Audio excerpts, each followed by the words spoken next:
মণ্ডলী, উপস্থিত শ্রোতাবৃন্দ, মানব জীবনে ছুটে চলার এই অবিরাম ধারায় আমার কতবার যে কত কি হবার ইচ্ছে হয়েছিল তা বলে শেষ করবার নয়।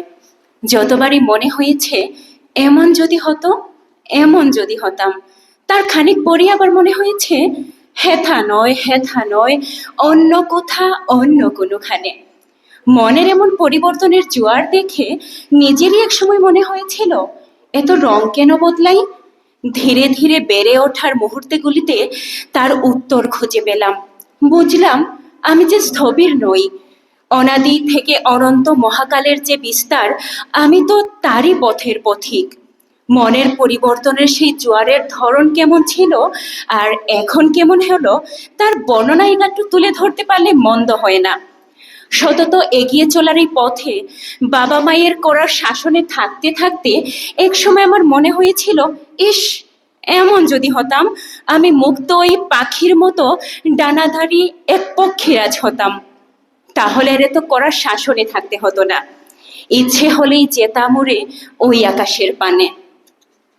শৈশবের সেই দুরন্ত আমি করার শাসন থেকে মুক্তি পেতে চাইলেও বাস্তব জীবনে মুক্তি কি মেলে এত সহজে কখনো?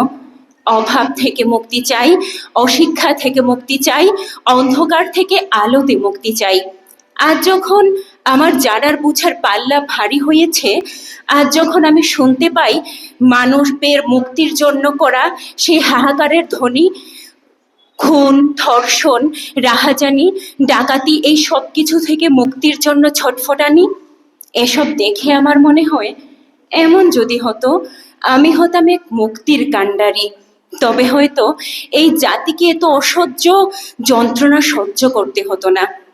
শুধু যে নিজ দেশ তা তো নয়, নিজ দেশের সীমানা পেরিয়ে পৃথিবীতে বিরাজমান সংঘাতেও আমার মন পুড়ে।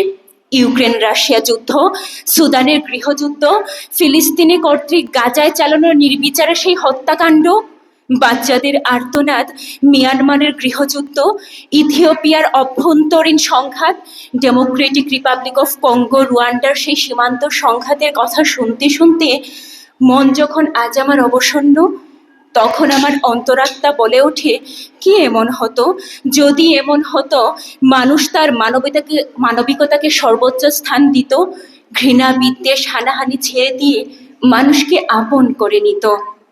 আচ্ছা, এই কি আমাদের সুপ্ত বাসনা নয়? পৃথিবীটাই হয়ে উঠবে স্বর্গ সুখময়।